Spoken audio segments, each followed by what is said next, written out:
Hello friends, कसे आहात तुम्ही सगळे। आज आपण अलिबागला आलोय आणि अलिबागला आल्यावर नेहमीच वेगळी काहीतरी मच्छीचं कालवण बनवत असतो। त्यामुळे आज मी तुम्हाला आमच्या अलिबाग स्पेशल असं तांबीच्या मच्छीचं कालवण कसं बनवायचं ही रेसिपी दाखवणार आहे। तर चला इन्ग्रेडियंट्स काय काय लागणार आहेत ते बघूया। तांबीच्या मच्छीचं कालवण बनवण्यासाठी मी हे बघा तांबीची मच्छी घेतली आहे। ही स्वच्छ धुवून वगैरे कट करूनच आणली आहे बाजारातना। नंतर त्यासाठी 15 ते 20 लसणाच्या पाकळ्या, कारण का मच्छीची क्वांटिटी जास्त आहे। 2 कांदे बारीक चिरून घेतले, 2 टोमॅटोच्या फोडी केल्यात, कोथिंबीर घेतली आहे मूठभर, तेल वापरणार आहोत 4 टेबलस्पून। नंतर ह्यासाठी आपण हे वाटण यूज करणार आहोत। सुकं खोबरं खिसून भाजून घेतले, त्यात आपण 10 ते 12 लसणाच्या पाकळ्या, आल्याचा तुकडा, पाणी न घालता हे वाटण असं तयार करून घेतलंय।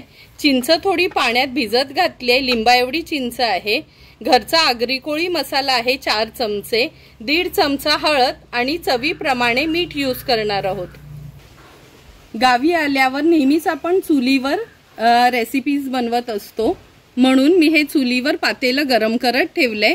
यात आपण 4 टेबलस्पून एवढं तेल घेणार आहोत।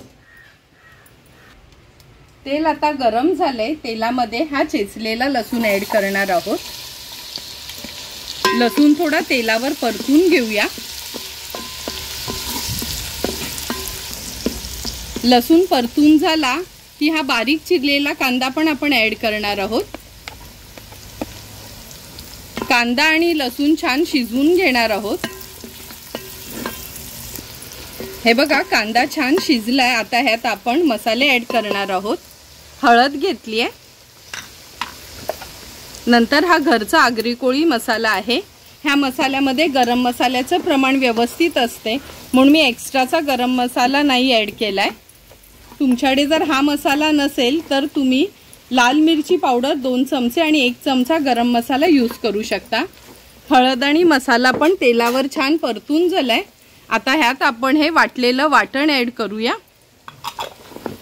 वाटण ऍड केल्यावर तेलावरच वाटण छान परतून घ्यायचं आहे।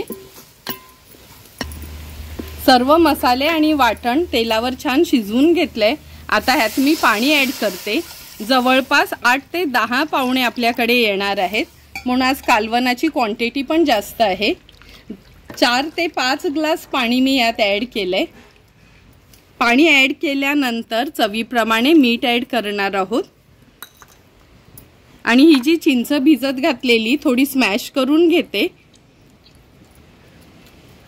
आता ही चिंच पण ऍड करूया, थोडं मिक्स करून घेते आणि झाकण देते, म्हणजे लवकर उकळी येईल। उकळी आल्यानंतरच आपण मच्छी सोडणार आहोत। झाकण काढून बघूया। हे बघा आपल्या ह्या ग्रेव्हीला जवळपास उकळी यायला लागली आहे।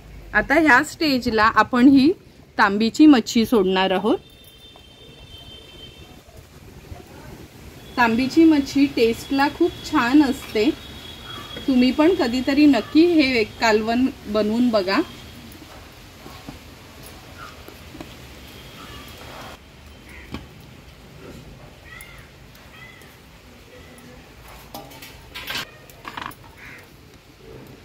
मच्छी ऍड केल्यानंतर ह्या टोमॅटोच्या फोडी पण ऍड करणार आहोत आपण।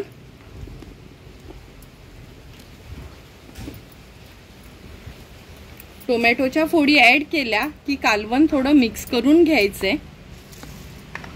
लक्षात ठेवा, घोळ मच्छी असो किंवा तांबीची, जास्त आपण ह्याला असं पळीने मिक्स करायचं नाही, अगदी अलगद हातानेच त्याला मिक्स करून घ्यायचं आहे। आता ह्या कालवणावर आपण झाकण देऊन 10 ते 12 मिनिटांसाठी ही मच्छी शिजवून घेणार आहोत। 10 ते 12 मिनिटं झालीत, झाकण काढून बघूया। हे बघा, बघूनच तुम्हाला कळेल का कालवण अगदी व्यवस्थित आपलं रेडी झालंय। तुकडी बघा व्यवस्थित शिजली आहे। आता ह्याचं विस्तव थोडं मी हाय करते आणि कोथिंबीर ऍड करते, म्हणजे एक हाय फ्लेमवर जसं आपण गॅसवर उकळी काढतो तशी ह्या विस्तवावर एक उकळी काढून घेणार आहोत।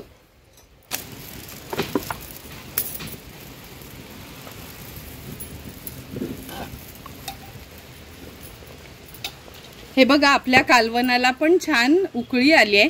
आता हे रेडी झालेलं कालवण आपण ह्या सर्विंग बोल मध्ये सर्व करून घेणार आहोत। तुम्ही बघू शकता किती सुंदर असं गावच्या पद्धतीने तांबी मच्छीचं कालवण आपण रेडी करून घेतलंय। हे कालवण तुम्ही भाकरी, चपाती किंवा भातासोबत देखील खाऊ शकता। जर तुम्हाला पण मी बनवलेलं हे आमच्या गावच्या पद्धतीचं तांबी मच्छीचं कालवणाची रेसिपी आवडली असेल तर तुम्ही पण नक्की आमच्या पद्धतीने एकदा तरी हे कालवण घरी ट्राय करा आणि मला कमेंट करून सांगा की तुम्ही बनवलेलं हे कालवण कसं झालंय ते। जर तुम्हाला मी बनवलेला ह्या कालवणाचा व्हिडिओ आवडला असेल तर नक्की माझ्या चॅनलला तुम्ही लाईक, शेअर अँड सबस्क्राइब करा। Thank you for watching my video.